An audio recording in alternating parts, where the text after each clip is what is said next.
Well, howdy there, Internet people. It's Bo again. So, today we are going to talk about cold weather gear. Finland, Sweden, Ukraine, and Russia. And how something as simple as the right cold weather equipment might make a huge difference.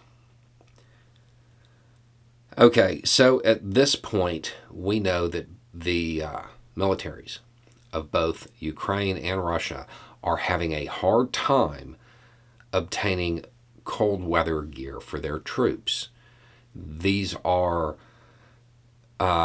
jackets, gloves, neck warmers, hats, sleeping bags, tents, stoves, stuff like this. When it comes to how important cold weather gear is, it really can't be overstated. If your troops are fighting to stay warm, they have absolutely no interest in fighting the opposition.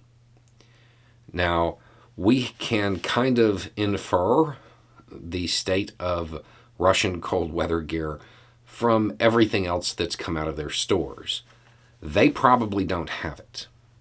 They probably do not have adequate cold weather gear for their troops. And at the moment, doesn't look like Ukraine has it either. If neither side is able to get cold weather gear, there's probably not going to be a lot going on over the winter. The lines will be pretty static, which is not good news for Ukraine. Static lines favor Russia right now. So the question is, who can get Ukraine the cold weather gear? Finland and Sweden, both of which have announced new packages. This will be Finland's 10th, and it's worth roughly $55-60 million. Keep in mind, I did the currency conversions. Check those. The military they're pretty quiet about what they've sent and what they're going to send. They don't broadcast it the way a lot of countries do. You know, the U.S., we provide an itemized list. I don't necessarily think that's the best idea, but I don't know. Finland keeps it quiet, which is bright. It's a good operational security measure. Sweden is also putting out a new package. This will be the largest one that they have put out.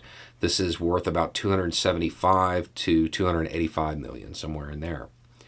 They're like the U.S. They say exactly what they're sending. We know there's some air defense stuff in it and cold weather gear.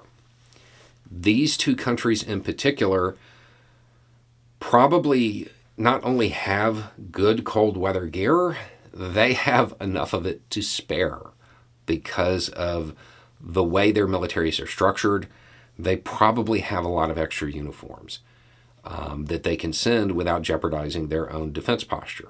There are a lot of countries that don't have a lot of cold weather gear. So if part of Finland's package is also a bunch of cold weather gear, this might really provide an edge to Ukrainian forces over the next few months.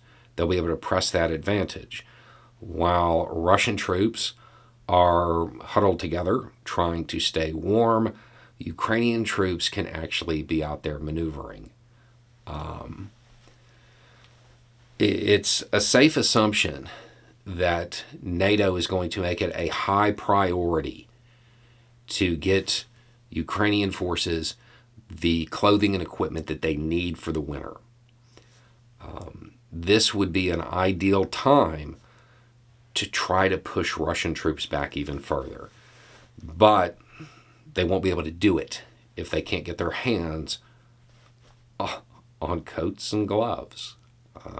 It's really kind of that simple.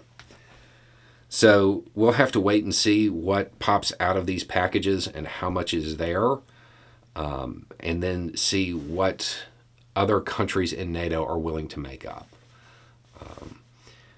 But in the absence of this equipment showing up, we're probably not going to see a whole lot of movement until spring.